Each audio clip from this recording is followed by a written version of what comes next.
I'm Autumn and I'm from Mount Curry, and I know that you can create a lot of things with cedar, and it's very helpful for some people. My name is Ferrin, Yola, Willie, and I like to weave cedar as much as I can, but I don't always get to do it as much as I'd like to. But I really enjoy it, and I enjoy sharing what I know and teaching others. Some people, when they take the bark stuff off the tree, cedar, they don't like to take lots from one tree. They only take like a little bit from each tree because they don't want to like hurt the trees and stuff. Well, that's what I thought. You would start it from down around here. Okay. But first you would want to say a prayer. O klassisch hashiach misaksip. Histakshit ahausit. Histakshit ihadisip. My colonized name is Jackie Adams, and I'm from Ahausit.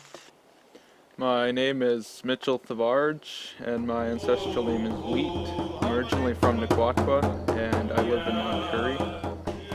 I learned from a lady when I was 13, living in Bella Bella, and she taught me how to weave a cedar headpiece. And cedar headpieces are something that is used within our potlatching. I used to pick just the branches of cedar and dry it and then grind it up and bring it to the Sundance ceremony I went to in Montana. Cedar is pretty valuable to them, and I learned that very early in my ceremonial years. So I started each year when I went to the ceremony, I'd pick some and I'd dry some. And you know, I recognize that we used it for our regalia. I recognize that we used it for our canoes and for our heating implements and for our houses. My grandmother, she weaves baskets and makes rowboat thingers, paddles thingers, and like traditional mask kind of things, and flowers, cedar flowers. Cedar is a tree of life, in my opinion, because everything revolved around cedar before the modern day, for clothing, for food, for diapers, everything. Even canoes were transportation, and there were certain areas in our territory where we could only get to by canoes, and there could have been a plant, medicine that would have saved somebody's life, and if we didn't have canoes, they would die.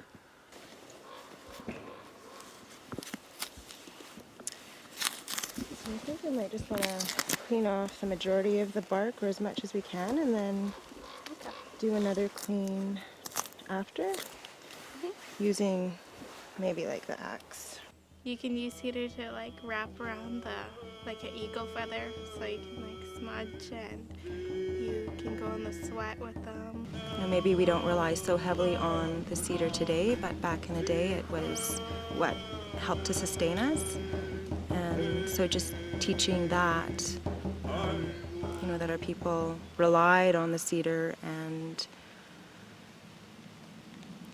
their lives or our lives were so interconnected with the cedar.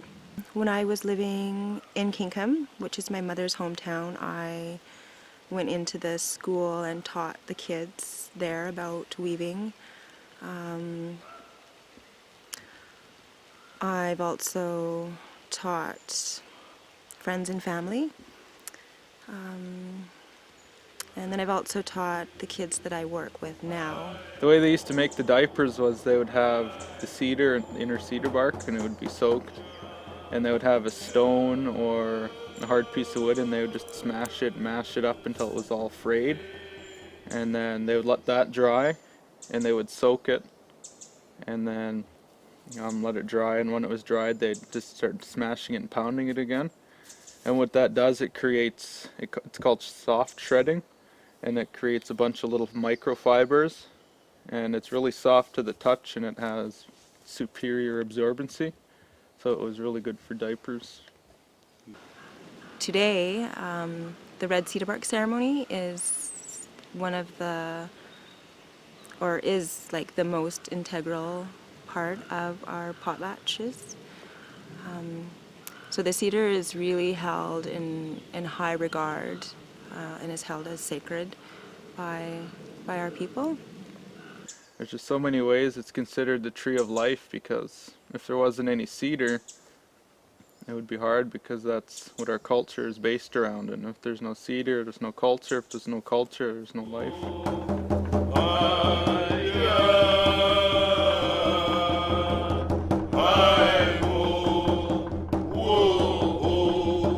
I was driving through snow over Sutton Pass between Tofino and Port Alberni, and I lost control of my car.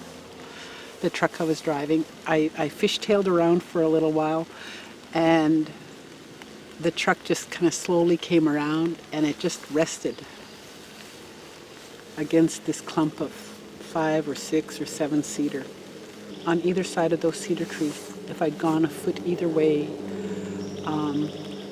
I'd have gone into a 120-foot ravine.